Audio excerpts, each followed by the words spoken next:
Hey, YouTube. It is Friday night, and it is about 9:30ish, and I just felt very inspired to make this video because I just watched an excellent video from a YouTube contributor, and they are youtube.com/at floridahoodvlogs. Florida Hood Vlogs. The gentleman that I listened to, I don't know his name, but he did a great presentation about the decline of Tampa Bay, the decline of the city of Tampa, which definitely raised my eyebrows and curiosity and interest because Tampa is what I call my home city. And even though I sort of live on the outskirts of Tampa, I'm part of the Tri-City residentially, but I grew up in Tampa. I watched Tampa start from nothing and become whatever it is today in 2025. Um, I mean, if you look at Tampa in the 70s compared to Tampa of, you know, of the late 90s and the early new millennium, Tampa has come a long way. So, of course, this gentleman who spoke of the decline of Tampa Bay definitely got me interested in listening to what he was going to say. And he is not wrong. He is not wrong. Everything he said in his video is absolutely right. But he's a little bit bleaker than me. Uh, and then there was a lot of things that he did not say, and I kept wanting to add to his video because I'm like, yeah, that's true, but you need to say this, things that he didn't say. And maybe it's because he's not a Tampa resident or he didn't grow up in Tampa, and it's, he's only presenting it as maybe a visitor or an analyzer, like an outsider, not really as someone who calls Tampa home. So, as somebody who has grown with Tampa and called Tampa home and knows Tampa pretty darn good, as well as any other Tampa tampon, that's our joke. I know Tampa as well as any other tampon. Okay, well, I would like to add my more than 2 cents to his video for all the things that he did not say. But before I add to all the things that he did say, I just want to make it clear that I am very impressed with I'd like to call him a reporter, with the reporter at Florida Hood Vlogs, youtube.com/at Florida Hood Vlogs. Whoever you are, you did a great job on that video. I think you were making very important points, and I think that tampons, citizens of Tampa, should be subscribing to, people like you who actually report what's really going on instead of the bullshit that we hear every day that's just trying to hide the problems. And I don't see how hiding problems makes it any better. So I want to go through the things I made notes. I did make notes because he was very fascinating and very intelligent. So this gentleman went through Tampa. I guess he was doing a lot of analysis um, in regards to various cities in Florida and elsewhere, comparing cities to cities where people want to go, where the population is leaving, demographic information like what jobs are available, what are the big facets of the city. And he was making all these notes and comparisons, and really he really did a great job. But here I go into now my additional notes on what he said. Okay. First of all, I have known the Tampa Bay area since 1984. I've known the Tampa Bay area since 1984. So I've seen a lot of stuff happen in the Tampa Bay area. I only got to know the beach area, Clearwater St. Pete area. I only got to know this area starting around 2010. I really did not know the beach area until, until the past 15 years. But if you look at the Tri-City, Tampa, St. Pete, and Clearwater, I have known about it all since 1984. So I want to get that out there because that's why my opinion is going to be a little more detailed and a little bit more uh, personal than the analyzer who just presented important facts about the decline of Tampa.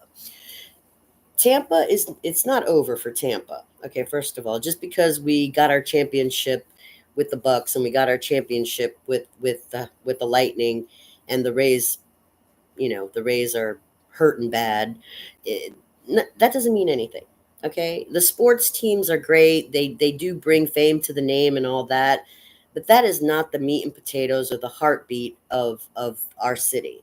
And now I want to talk about what he said. Okay, he said that the reason that Tampa Bay is suffering and that the reason people are leaving in large amounts of numbers and finding better cities to go to is basically because of jobs. Okay, he has a very, very good point there. And that makes sense. Why would people leave? It's a beautiful city. We got the beaches. We got a great airport. We got theaters galore. We got any kind of shopping you want. We got excellent roads. Most places we have excellent roads. We have you know beautiful skyscrapers. We have beautiful condos and apartments. We have it all. So why would you want to leave Tampa? I mean, why? This is just perfect, right? No, it's not perfect. It's not perfect. We do have it all, but we don't have it all. What are we missing? Jobs. He's right. They're leaving because they can't afford it. And he made a comment. He made a comment and said that most of the tampons, most people who reside here, are New York City rejects. I'm not as nice as him. He didn't actually say rejects, but I'm saying that most of the people who have become tampons are New York City rejects. What he means when he says they come from New York City, most of them, what he means is what he said specifically was that they come to Tampa because they couldn't afford to live in New York City. Well, that's also accurate. A lot of New Yorkers come to Tampa because they can't afford New York City. Uh, but I've been to New York City. I was born in New Jersey, and New Jersey is expensive also, just like New York. New York and New Jersey are expensive. Why? Does anybody ever? But when we're presenting these facts about the economy, does anybody ever stop to ask why? Why? Is New Jersey better than Florida? Is New Jersey better looking than Florida? No, no. The only difference really between New Jersey and Florida that I can see is Florida has more beaches, Florida has hotter weather, and Florida doesn't have snow. So that means that the roads are usually the roads are better because the snow and the salt aren't eating up the roads. Besides that, there's really not much difference except economically. Economically, there's a difference. Okay, so we're complaining as Floridians. We're complaining about, my God, I could get a house in the 80s for 50, 60,000 dollars, and now they want $250,000 for the same house. That's a nightmare. Yeah, that is a nightmare. But you know how much that $250,000 house would be in New York and New Jersey? 500 or $1 million for the same house. Why? Why? So that it can so that you can freeze your ass off in the winter? Why is it so much up there? Asking why is a good question. I have my answer to the why. It's not that the house is any better. It's not that the people want to deal with the snow. I like snow, but most people don't. No, that's not why. Why is the same house double the cost from Florida to New Jersey or Florida to New York? Why is a $150,000 house in Florida $500,000 in New York or New Jersey? Why? It's not the snow or the hot weather. You know why? I'll tell you why. Population. It used to be they say location, location, location. Well, it all depends on where the house is. Mm-mm. It's not just location. It's population. The numbers, okay? The numbers. Now, this guy's saying, well, people are leaving Tampa because there's no jobs. I believe that. But think about the house costs. Think about the rent costs. An apartment here in the Tampa Bay area, a nice apartment, not a piece of shit, not a piece of shit apartment. A nice apartment in the Tampa Bay area at minimum is $1,000 a month. That's hard. That's, even at minimum wage, you can barely make it. You can barely make it, right? But that same apartment, what? What's that same apartment going to be on the 18th floor in a skyscraper in New York City? Think you're going to get that same apartment for $1,000 there? Hmm? So that you can ride the subway and go to your whatever job so you can pay that rent? For what is the rent going to be in New York City? Think it's going to be $1,000 a month? Maybe 3,000 or $4,000 a month for the same apartment in New York City. What are you going to do? You got a great job in New York City so that you can live on the 18th floor in some skyscraper paying $3,000 a month and so you can watch the snow? So you can go to the Macy's Day Parade? Okay, I just want to say, I'm not trying to diss New York. I'm trying to say that those rejects he's talking about came here for a good reason. I mean, I, I'm sorry, but I don't want to pay $3,000 a month to sit and look at a window just to watch the snow. I love snow, but it's not worth $3,000 a month. So, economical factors. Let's go back to the main reason he said people are leaving Tampa. Why? Jobs. Now, I can't argue with him. He's right. And I want to talk about this job issue. Jobs. Now, I talked about Florida and how most of the time we have really nice roads here because we don't have snow. So we don't have the snow and the salt eating the asphalt. And, we don't need the plowers coming to plow out the snow. So we usually have really nice roads. I love driving in Florida. We have the reflectors on the highway. It makes it really nice to see the lanes. Usually in most, traffic zone areas, we have nice lighting going on. So night driving isn't usually horrible. It's really nice driving in Florida. Um, and some of the people had these companies, like one of the auto sales people were called Auto Nation. I thought that was a brilliant name, Auto Nation. In Florida, that's how it feels. It feels like it's Auto Nation. These homeless people that this gentleman's talking about, all the homeless people in the Tampa Bay area. I'm not laughing at the homeless people. I am very well aware of the homeless issues all across the nation, not just in Tampa or Florida. We have a homeless issue going on all over our country. And Tampa's not the worst. I don't want to burst his bubble. He's right about what he said, but Tampa is definitely not the worst. But anyway, Auto Nation. Why is it so important to Floridians or any American to have a car these days? We got Uber, we got buses, we got the planes, we got the boats, we got all kinds of transportation. Why do we need a car? You know why we need a car? Because we're scared shitless that any fucking day we're going to be homeless and sleeping somewhere, and we'd rather sleep in our freaking car than on the freaking sidewalk. That's why it's become Auto Nation. We're so scared of who's going to kick us to the freaking curb every freaking second because we can't make the $3,000 rent or the $1,000 rent or whatever. Yeah, that's why the car's so important. Auto Nation. It's not a joke. It's like, you know, the hurricane's coming. What are you going to do? You're going to just jump on the airplane and fly out? You don't have the ticket money for the airplane? What are you going to do? Just wait there and go, well, I hope the tidal wave doesn't drown me. All right, moving on. The job thing. I know I need to get back to the job thing. Tampa has a different landscape than Clearwater and St. Pete.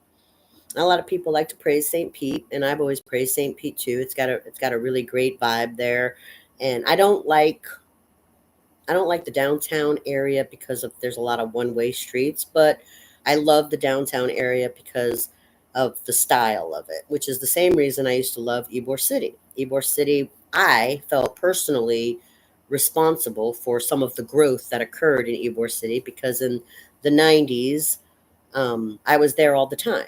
A lot of things have changed. They took away Guavaween. That was a big pull for Ybor City. And it's so funny because I was at Home Depot the other day and I saw a guava tree, and I said, "Wow, that's wonderful. I'd love to plant that guava tree." But then I was thinking about Guavaween. I loved Guavaween. I wasn't the only one. Why did they stop Guavaween? The same reason that they made improvements at Gandy, because people were being bad. They couldn't go and just have a good time. Put on your costume, have a drink, be merry, and have a good time. No, they wanted to be violent. They wanted to be ugly. They wanted to be dirty. They wanted to pollute. They wanted to smash and rob and pillage like horrible, nasty pirates. And they just couldn't have a nice, good, wholesome, clean, good time. So they got rid of Guavaween, just like they made changes at Gandy. The changes at Gandy were good. And for a while, the missing Guavaween was good also. Ybor City was coming up nice and shiny, just like the mall. Commercialized without all the ugliness and violence. But the ugliness and violence were part of the heart and soul that built Ybor City. I'm not saying I want the ugliness and violence back. I'm just saying there has to be a middle ground. People didn't want the hospital sanitized feeling in Ybor City.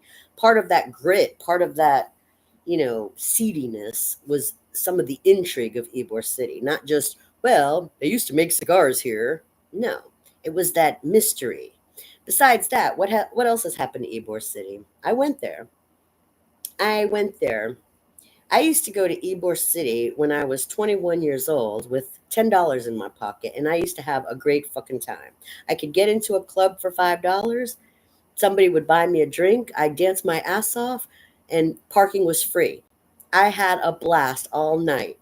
Then I went home, no problems, and I couldn't wait to do it again the next weekend. Now I go to Ybor City. They want $25 for parking, $10 for pizza, uh, $5 for a beer. Shit. I just spent $40 plus the $10 in gas to get here, and I haven't even heard a good song to dance to yet. What the fuck? You know how much a substitute teacher makes? I want to talk about this. I used to be a substitute teacher. A substitute teacher with an associate's degree, with a 2-year degree, makes about $9 an hour. 9 times 8, what's the math? Hmm, Less than $100, right? Not, and never mind taxes. Less than $100. You want that substitute teacher to pay half their day's earning for a beer and a slice of pizza? I don't think so. And I mentioned this because one time I was going to a substitute teaching job for my $9 an hour, and a police officer pulled me off and said, "You were going above the school zone speed limit." I said, "I didn't even know I was in the school zone. I've never been to the school before. I'm subbing today." He said, "Sorry." You know how much my ticket was for doing, what was I doing? 40 in a 35, in a 35. Yeah, I was doing 40 in a 30. My ticket was like $200. So my ticket cost more than I was getting paid as a substitute teacher that day. And believe me, I didn't have any fun subbing at that school. I should have known right there and then it was going to be a really bad day. It was a horrible day. $200 ticket. I had to pay to go sub, and the one of the students I had was absolutely atrocious, and there was no help from the call the principal button. So why are teachers quitting in drones? Not enough money, not enough respect, not enough reason. Okay, that's one job shot to hell. Teachers. What about the other one? Uber and Lyft. Well, they've been having, controversies since their conception. Oh, we don't want them. Taxis are better. We got the bus and taxis. We don't want Uber and Lyft. Whether they wanted it or not, it came. I Ubered. I was an Uber driver when it first came out. It wasn't bad. It was actually all right, except that as a woman, I saw some of the dangers involved, and I didn't want to participate anymore because even though they have their tracking ways, there's still ways that, well, not just a woman, a man too, but there's still ways that a driver can get hurt. Um, I mean, a lot of the times there were drunks who would call Uber and Lyft. I don't want to deal with drunks, just like they didn't want to deal with Guavaween. So I didn't want to do that job. Um, so where are the jobs? What kind of jobs does Tampa have? Skyscrapers. What were these skyscrapers for? Were the skyscrapers just for lawyers and accountants? What were the skyscrapers? Who was supposed to be in those offices? These beautiful skyscrapers with these beautiful city views of the bay and all the traffic and people. What wonderful views. Who was supposed to be there? Lawyers and accountants? For what? And the lawyers aren't brave enough to take on the doctors. If a doctor screws up, you're on your own. Oh, he fucked you up? Sorry, I ain't going against him. Well, sorry, I guess that skyscraper's going to shit. Because you ain't going to be a lawyer much. What are you going to do? Chase ambulances? You know how many lawyers want to chase ambulances? What are you going to do? Well, there goes the skyscraper. We don't have lawyers to put in the skyscrapers. What else? Well, now they're working at home, just like the customer service reps. Hmm? Are there any customer service reps at the Progressive office? No, because no one can afford the Progressive insurance. Oh, what happened to 24/7? What happened to the Finger Hut? What happened to Time Customer Service? What happened to the Macy's customer service department? Oh, everybody's working from home. Oh, I see. Why are they working from home? They can't afford the gas and the insurance. Wow. Well, jeepers creepers. Then he talks about these people, these homeless people, dumpster diving. Says, well, they're just dumpster diving so that you'll feel sorry for them and give them some money to eat. No, I've dumpster dived. Can you believe this? Never in a million years did I go to college to think that I would ever dumpster. I didn't actually dive into the dumpster, but I looked. They're not just looking for food in the dumpster. I'll have to tell you this video later. Somebody's coming to interrupt.